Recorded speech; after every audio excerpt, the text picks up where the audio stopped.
lives. So this is a wide-scale weather event. However, here on the waterfront, Lake Erie and Lake Ontario, we always get hit so hard. And that is why we're going to continue building back resiliency, having to build projects that will withstand Mother Nature to the extent possible, to give hope to these communities that have been so battered every time there's a major storm. So I want to thank everyone involved and let you know basically what we've assessed here. We already know that this caused widespread damage, down trees, down electrical wires throughout western New York, loss of power, some flooding. This community, according to our supervisor, 77-mile-an-hour winds, which is quite extraordinary. The brunt of that scene is particularly along the waterfront here. Dunkirk and Genesee County experienced winds of upwards of 80 miles an hour. Other areas along Lake Ontario, 60 miles an hour. We've not seen significant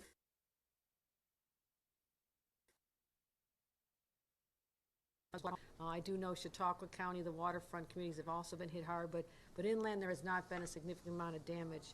But the high waters have surged into the Buffalo waterfront and the Niagara River. Right now, the main problem is power outages. Nearly 100,000 homes lost power during the height of this. Over 200,000 already restored. As of just a short time ago, we have 97,000 people still without power. Without power during a very, very cold time. And these are the individuals we want to make sure are protected. They know there's shelters available. We have a list of sites that people can go here in Western New York. And where teams are working around the clock. Again, we deployed people in advance in anticipation of this. I declared a state of emergency for this region, actually before the winds really got strong yesterday afternoon. We have 8,300 workers available around the clock. What they'll be doing now is damage assessment, response, and restoration efforts all across the state. Combined crews from NYSEG, RG&E, utility companies, as well as out-of-state personnel that we've brought in. So if you've lost power and you need dry ice or bottled water, we have regions we can list for you and provide that. But also let people know we took some precautions. We were ready for this, and we've banned tractor trailers and box trucks on the Skyway yesterday, as well as empty trucks along the thruway. Utility companies brought in 1,300 people from out of state, as well as I can give you all the numbers of dump trucks and excavators and bucket crews, other than, let me just say that we have a lot of people on the ground ready to respond. It's not the first time we've dealt with this. As a local town official, I can't tell you how many times I had to go out and survey damage like this, all the way on up to my time as Lieutenant Governor, where I was in charge of storm responses and operation centers here in Western New York. So we've been through this before. I want you to know our team is experienced, we're ready, and I also want to just commend this community. Those who took precautions and stayed home and made sure they were not in their cars. Anytime you go out in a vehicle during a high wind event, you are at risk of being hit by a falling tree or down power wires, and I'm afraid we did have one loss of life up near Plattsburgh, a gentleman whose car was hit by a tree, and he did not survive that event, and our hearts go out to him and his family. So I just wanted to show that we're on the ground here. This is personal to me. It's my hometown, and I want to thank everybody who's responded here. In particular, I want to thank Jim Shaw, who's been an extraordinary leader of this community. I thank him as he finishes out his term. I don't know if he expected something like this, but Mother Nature's one last parting gift to Jim Shaw, perhaps. And I also want to thank Department of Transportation Frank Cirillo, our Western New York coordinator. I don't know if Kevin Trask is here, but our emergency coordinator from the town of Hamburg as well. And lastly, let me thank the Hoch family for not giving up.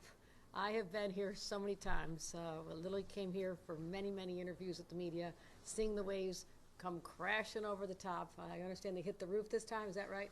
Hit the roof, and this is the most resilient family in the history of Hamburg. The Hochs keep coming back year after year after year, and for that, for their good beef on weck and chicken wings, we are grateful. So lastly, we also wish the very best to our favorite hometown team. I stopped and visited many homeowners in Hoover Beach. They are strong. They're ready for what they have to do. They're involved in cleanup. They hugged me for jumping out there, and I actually got hit with a very big wave, so I'm going to dry out in a little bit. But I just wanted to let them know that we have not forgotten them, and every one of them had their Bills paraphernalia, their jackets, their Bills hats on. So this is a community of great optimism and great strength, and I want to thank everyone involved in our response here. Supervisor Jim Shaw. Well, bless you, Governor.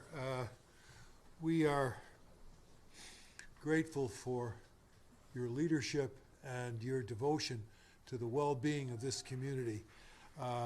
we are all very, very proud of you and very grateful for the concerns that you address through your caring behavior.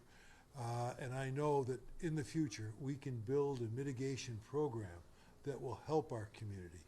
Long-term benefit to shoreline property owners throughout the expanse of Hamburg. We've suffered greatly, but we have a champion in you. I'm so grateful for your friendship and your leadership. On behalf of all of us in Hamburg, God bless you, and come back and see us soon and often for fish fries and wings. To all of you for your help, particularly the state DOT, Sean Crotty, our emergency dispatch person, our highway department people were wonderful last night, our water rescue folks, our volunteer fire companies. God bless you all. We'll get through this. Merry Christmas to everybody. Thank you so much. Governor, thank you again. At this time, I'd like to bring up Jackie Bray, who's brand new on the job.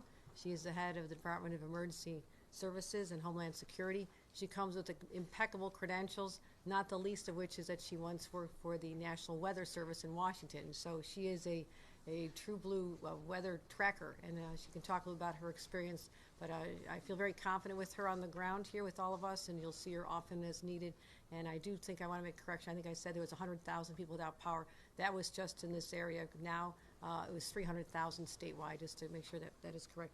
Jackie Bray, Commissioner Bray.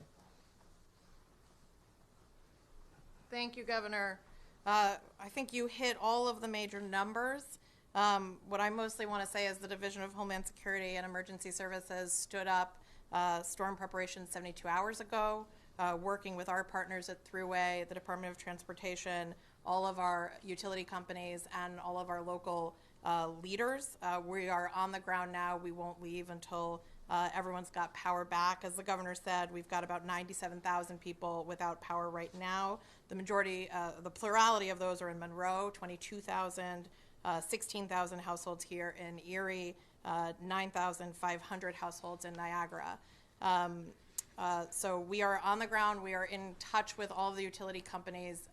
We are here to have not only local leaders' backs, but our fellow agencies' backs as we get power going. I do want folks to know we do expect mild weather for the next 3 days, which is really a blessing.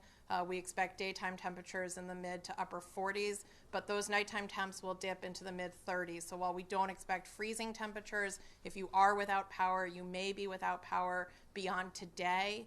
If you need to seek a warming center or get yourself to some place to stay warm overnight, we're here to help you do that. We'll be distributing lists of warming centers around this area and throughout the region later today. Thank you.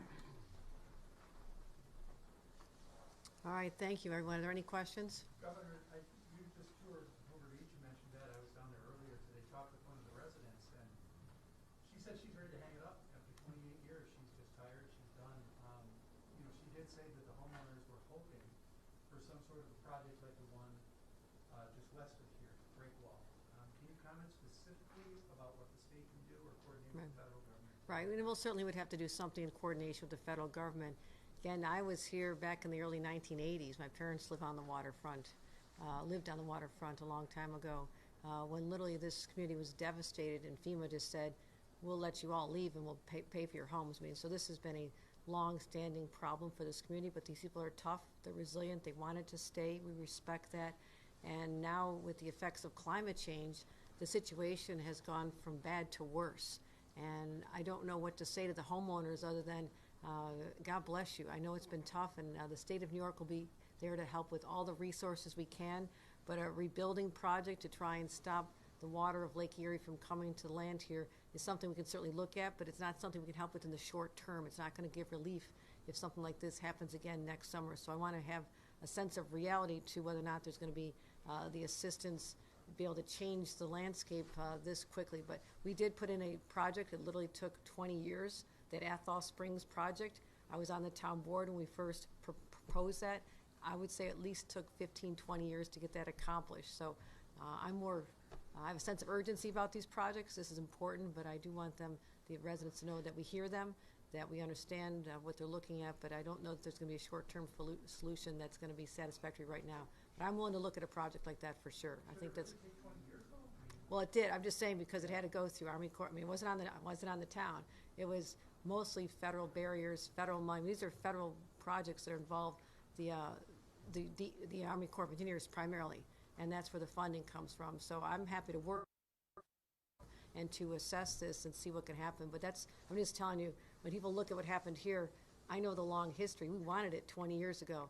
That's how long it took. But I would be happy to work with our state partners to see what can be accomplished. Governor, you talked about, the utilities are bringing a lot of people in to help with the problem. What is the state's specific resources to help in a situation like this? Well, first of all, we have to clear the roads. I mean, a lot of it was trees coming down. They take the wires with them, and we have to be on the ground with our road crews and working with the county and the towns to make sure we identify the most dangerous. A live wire on the ground is the worst situation. Wires that are on people's homes, wires that are on vehicles, we have to get those removed immediately. So a lot of it's clearing major debris out of the way, making sure that the thruway is clear, our major roadways that we oversee, and even shutting down the Skyway. That's a state highway, making sure that we protected people. I have been on that Skyway many times before I was in state government. I'd say, what are they waiting for? Why are we still up here? This is pretty dangerous, and so we want to make sure that based on my local knowledge and the experience we have, is that we take these steps earlier.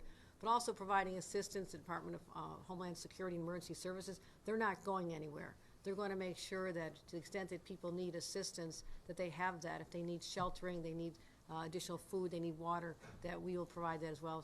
Also, I have the National Guard ready to assist if necessary as well. So it seems like, given that this is still windy out there, but the massive amount of damage has already been done, and we're looking at better weather in the next couple of days. We're not expecting a prolonged event. Should that change, we're ready to just, really ramp it up again. Tomorrow, your mask mandate goes into place. Can you comment on how you're feeling about that, the necessity for it, and what kind of feedback you're getting? I've said for many months that we foresee a winter surge coming.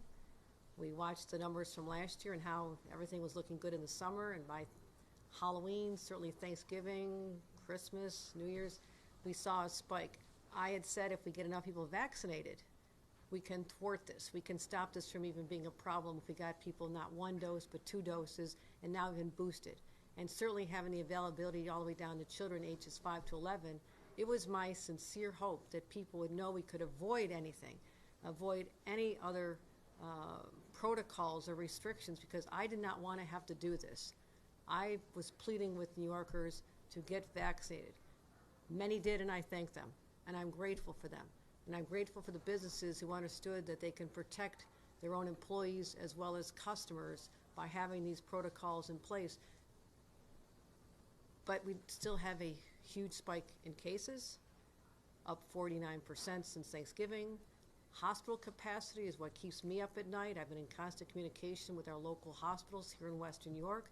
We saw this coming, and I never wanted a situation where the beds are being filled with people on ventilators who are very sick because of COVID, and therefore people with other life-threatening conditions like heart attacks are turned down necessary medical health coverage and medical treatment.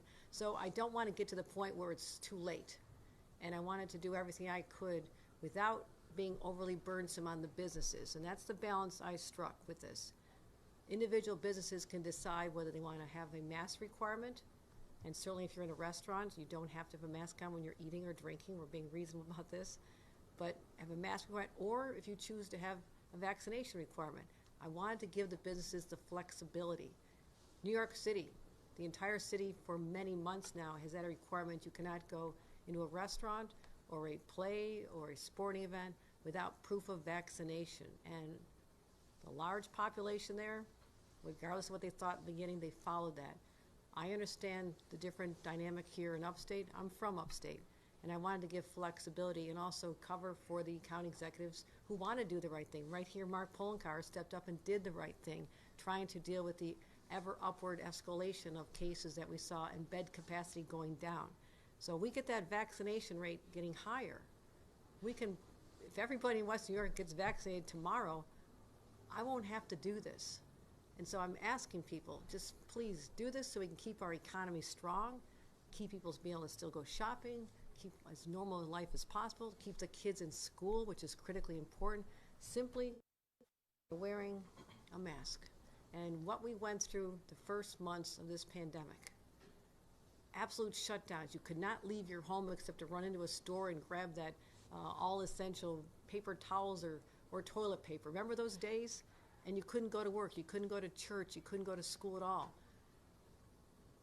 That was a tremendous sacrifice. It took its toll.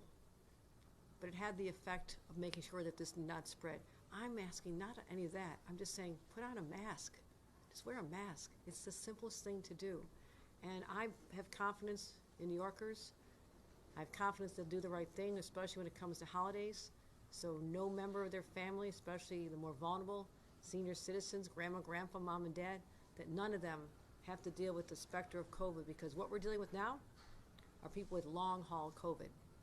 It's something I've called on our Department of Health to study, but as the pace that was hardest hit, the earliest in the whole country, we have a lot of people who may have overcome the initial COVID infection, they healed, and now they're dealing with effects all these months later. I don't want that to happen to anyone else either. We're studying this, trying to figure out cures, but right now there are no cures for this either. So I know tomorrow is a big day.